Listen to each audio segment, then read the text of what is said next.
take your life, take your career, take your desires in your own hands. Like, it's time. It's time. You're secure within yourself, and anybody that comes into your life or anybody that you interact with have to add value.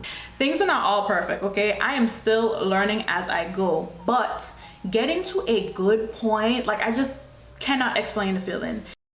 Welcome, welcome, welcome. I'm Amina. Thank you for coming to my channel. For everyone else, hey, how you doing? Welcome back. I've been going through something. Being on the other side of it, like, that has its challenges, but I really wanted to come on here and have a real talk with you all when it comes to hitting reset, when it comes to restarting your life after either going through a really rough period or just completely hitting rock bottom. Okay, like, there's nowhere to go but up. And of course, I have my notes. You all know, like to stay organized. Just realize that you are not alone. If anything at all, realize you are not alone. I'm living proof of this, and I feel like my life has just been in a transition for the past year. If you all don't know, I basically moved out of state, got fired, changed jobs. Like, it's been a whole lot, and you can find those videos here on my channel. But more or less, I feel like today, if you've clicked on this video, you may fall under one of these categories. So I'm going to be talking about like physical health and wellness, love, career, mindset, and just overall being your best self after hitting rock bottom. I'm going to try to put them in chapters, but if I don't figure it out, feel free to just watch the video all the way through, because something in here may be able to help you out. So the first thing, before we actually take the steps, there are pre-steps. We all hate pre-steps. Just hear me out, okay? So the first thing is to acknowledge your feelings. In general, when you hit rock bottom, when you're going through a rough period, it's just like the most uncomfortable feeling. So we're going to basically accept our feelings. We're basically going to dissect our feelings. If you don't understand your feelings, maybe it's time to do things such as 1, meditation. I talk about this on my channel like a lot, but there is something so crucial about sitting in your thoughts, dissecting your thoughts, allowing them to come, and doing it in a detached way. You are not your thoughts, but there are some keys in these thoughts that will allow you to really understand who you are, what it is you want after getting out of this rut. The second thing is to start therapy. The way the bank account is set up, but it's crucial. It's crucial. I realized a while back that I needed to do some work, and the thing with therapy in general, 1, if you're able to afford it, just thank goodness, right? But 2, starting it doesn't mean that you're going to get to your destination right away. Depending on your purpose of therapy, it takes a while to even get to the core, and that's something that I am learning. I'm so grateful that I decided to take the leap, get in therapy, despite what society says at the time, despite what just my culture in general, being a Caribbean girl. If you're an immigrant, or if you have parents that are of a different culture than American, you completely understand. Just in general, therapy, talking to someone about your problems, like, that's just not a thing. Like, we hustle, we grind, we keep our nose in the dirt, and we deal with our feelings later. And I just realized for me, therapy was going to be a major key to take me from here to next level. Spending time and really thinking about these things allowed me to get out of this rut. Like, I am that girl, okay? I am that girl. I can accomplish anything that I want to accomplish, but I had to know that. No one could convince me of that when I was going through the go-through. I literally had to internalize that. Another thing is, in general, your mindset. I feel like your mindset is so important. I know there's a lot of toxic positivity that goes on online, and I'm here to tell you that your problems never go away. Which, reference this book, baby, this book, read it. Your problems don't ever go away. You just have better problems. So you think you solved something today, tomorrow is another set of things. And I feel like the major key is just your mindset, how you're able to process and know that you deserve good, You deserve positivity. You deserve good vibes. Period. Be kind to yourself. Be mindful. Be gentle with yourself during this time. For whatever reason that you have hit rock bottom, understand that there is a way out of it. Okay, so let's get into the juicy stuff. So the first category I'm going to touch on is just physical goals and wellness overall. So whether that is getting fit, whether that is just eating better foods and all of that good stuff, I feel like a great place to start when it comes to physical goals and wellness is just to be realistic with your goal. I feel like we tend to look at the past, we tend to look at the future, and that just creates like hella conflict. So what you're going to do is just focus on where you are right now. I think one of the major things is just starting to identify like the unhealthy habits that you have. Or in general, it's like, I don't prepare my meals, so I tend to snack. I'm talking to me. I've recently, and when I mean recently, like brand spanking new, a couple of weeks recently, started to say, okay, what are going to be the things that I can snack on during the day? What's a default? It's a protein bar, it's yogurt, it's an acai bowl, it's fruit. And you have those things available. The things that you don't necessarily want to snack on, them things gotta go, okay? I ate a whole bag of Cheetos, like the big bags, okay? I ate a whole big bag of Cheetos and it's embarrassing. It's gross for me, for what I want for myself. It's kind of like I go to the store, why am I buying that, right? So elimination, but also having a healthy / delicious replacement. And this is just a little bit of like physical health. Moving your body. Baby, I'm an advocate for moving your body, but have I been able to move my body realistically? I have not, because working at home, sitting at this desk, and it's kind of like 8 hours pass just like this, right? I was talking to my partner in crime and it was kind of like, hey, you're trying to do XYZ, why don't you be realistic about it? You work 8 hours a day, that's not going to change. But when you have your 15 minutes, you have your 30 minutes, go on the balcony, bro. Go walk outside, get some sun. After work, like I basically live on this strip in Atlanta called the Beltline, of like a walking trail. The fact that I have such easy access to it, why not go for a walk after work? And sometimes I'm tired, but sometimes tiredness is disguised as procrastination and just limited beliefs. It's up to you to dissect what it is, and we're just not making any excuses. So that also has to do with like my physical health. Also, I do have a gym in my apartment complex. I pay money for it. I'm gonna pay big money for it. Why am I not in there?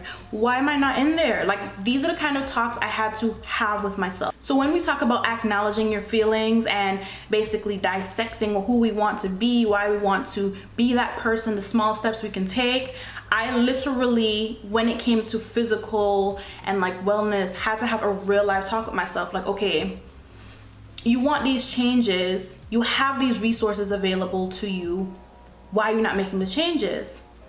Sometimes it's procrastination, sometimes it's laziness, sometimes it's limited beliefs, and that's where scripting, meditation, and all of that will take care of it. But in general, you know, realize what you have available and take advantage of it. You may not be able to go to the gym. Okay, cool, that's fine. Hey, it doesn't work for everybody, right? But do you have a gym in your apartment? If you don't, do you have a trail you can walk on? You don't. Do you have a living room? Do you have a space in your room that you can start doing crunches, that you can run in place, that you can do something to move your body? Yoga, stretching, that's where you start. You may not be able to eat the most healthy foods.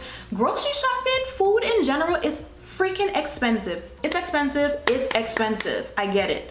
So you may not be able to transform your whole diet, but can you go and buy a $15 bottle of vitamins?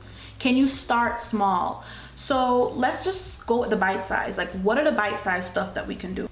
Moving on to the category of love and relationships. So in reference to hitting rock bottom, in reference to being in a funk, maybe you're ready for a relationship and you can't find someone. Maybe you've recently went through a breakup and you're rediscovering yourself and your relationship with love. Maybe you're just watching this video. First thing, just in general, when it comes to love, relationships, and this can be romantic, this can be platonic, this can be relationships with your family, this can be relationships with your co-workers and so on, right?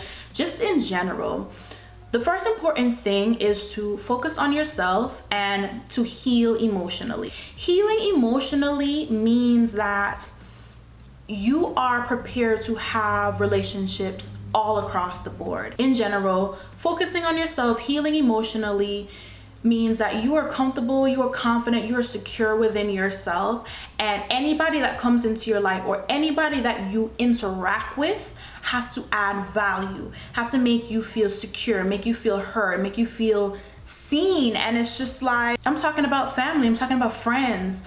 Why are we holding on to relationships? Why are we doing the most? We are, what's the word? Not overcompensating, but that's close. But like, why are we overextending ourselves to make a relationship work? So if you focus on yourself, if you realize what you want, what you require, you exude this energy when you talk to new people, like, everything's gonna work out. Friendships are gonna blossom, relationships are going to come, you're going to attract that significant other that you have in mind. Start by building your confidence, get back out into the world, reach out to your friends, reach out to your family, join a club, join a class to meet new people. Hold on, really quick. If you all like this video so far, make sure to give me a thumbs up. It helps with the algorithm and all of that good stuff. And also hit subscribe so we can vibe. All right. Right now, I'm actually focused on reaching out to other content creators, other people that are trying to build their brand, because I want to network. Like, hey, let's talk about ideas. Let's brainstorm. I don't think I would have been able to do this or get to this place if I didn't just look within myself. Things are not all perfect, okay? I am still learning as I go, but getting to a good point, like, I just cannot explain the feeling. Anyways, we're moving on. We move. Okay. So I talked about love. I talked about physical wellness and just physical goals. Let's talk about career and creativity. I think I'm going to touch on career because, you know, hitting rock bottom for me, or just being in a really long depressive loop, came from career issues that I experienced. I feel like it's important to identify why your career is not fulfilling you. If you all don't know, I was let go from a job. If you all don't know, I basically transitioned to remote work. I worked in retail, I worked in export, I worked as a manager, and I feel like I've had quite the portfolio, quite the experience when it comes to working. And I feel like the last straw for me was being let go from my last job. I was just like, I'm not gonna let anybody have this control over me anymore. I just cannot. And even in my current job, my current career, there are issues. I'm not gonna lie to you all. I go through some things, but that's a whole other story for a whole another day. When it comes to hitting rock bottom, when it comes to not feeling fulfilled in your career, I feel like you have to identify why. Okay, that's the first thing. You really have to ask yourself, like, what can you gain from a new career? And in general, what are the skills, what are the qualifications that is going to make you get to that goal? So it's applying for these jobs.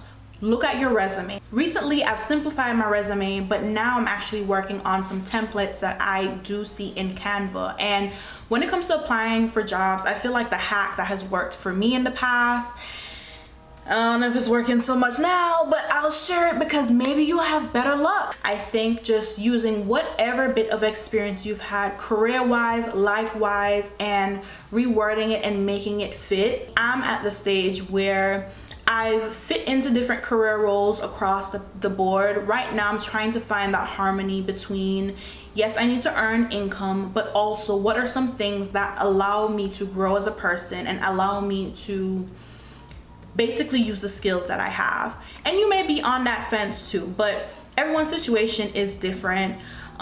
These are just some things that I've observed, some things that I have dealt with. Also, when it comes to just changing careers, you're going to, like I said, start researching like jobs postings and just fields that you're interested in. Also realize that I feel like a lot of these fields kind of overlap with each other. They kind of overlap with each other, meaning that if you are an administrative assistant, you can be a personal assistant. You can be a project manager assistant, if that makes sense. So don't just limit yourself, which is something I have done. Like I said, I've made a mistake, so you don't have to. I've done it in the past thinking like, oh, well, I don't have that experience, so I'm not going to apply for that job. And that may not necessarily be the case. Reach out to contacts. Reach out to contacts, network, don't burn bridges. If you don't have any contacts, which, like I said, I made a mistake, so you don't have to, google.com, careers in this field, careers in that field, how to break into this field. And literally, we have YouTube, we have Google. Take your life, take your career, take your desires in your own hands. Like, it's time. It's time. I believe we all need an outlet, okay? We all need an outlet, and I'm not talking about turning up, I'm not talking about drinking, all of that, which, you know, that's fun when it's fun, but it's kind of like creativity. I feel like has saved my life. Me recording these YouTube videos, me showing up, helping other people, it gives me a sense of purpose. And if I wasn't doing this, I would have pivoted into some other creative aspect, like learning to play an instrument or painting or sewing, drawing, whatever it is, skating, playing a sport on the side. Like, we all need that outlet. So, you know, start by exploring your different interests. Like, what do you like to do? What do you like to do? What makes you feel alive? Like, what gives you like all the vibes? I have a meditation, and I'll put it in the description or in the comments down below, where it's basically a guided meditation, and this person talks a lot about creative block, how there's no such thing. And at first I was kind of like, what's she talking about? Like, I don't feel like recording today, that's a creative block. Or I don't have a video idea today, that's a creative block. Or just in general, I'm not able to show up creatively, that is a block. But the truth is, whenever you get started on something, so you get started on drawing, you get started on rollerblading, whatever it is, right? When you get started, those juices start to flow. If you feel like you're in a rut creatively, or in general, you just want to start doing something but you don't know, write a list of your interests, and, you know, just take some time. I say weekly, some say daily, just as often as you can, to really like engage in these activities. From doing my own self-work, from really like diving deep. Now, I'm nowhere done, okay? But me a couple years back compared to me right now, or shoot, me last year when I literally relocated, changed jobs, like all of those transitions in general, the commonality was the change in my mindset. The only thing standing between us and the life that we desire, making actual change, is our mindset. Like I said, last year was a super transitional year for me, and now I'm on the other side where I'm doing more work. But I relocated, I changed jobs, relationships ended, you know what I'm saying? I literally put physical and mental distance between me and people to figure out who I am, and it's a continuous journey. If you all don't know, in my bio I have a link to a free guide. It's literally a 5-step guide that talks about creating an abundance mindset. We're rewiring our minds, we're changing our thoughts, and I need you to go ahead, click that, download it for free, it is free, and actually do the work. Actually like internalize that. And of course, don't forget to subscribe. We talk all about things such as adulting, self-development, lifestyle, and just overall creating the life that we desire. My links, socials, all that good stuff is down there also. And then more importantly, just comment down below like some of the things that you have done to get yourself out of a rut.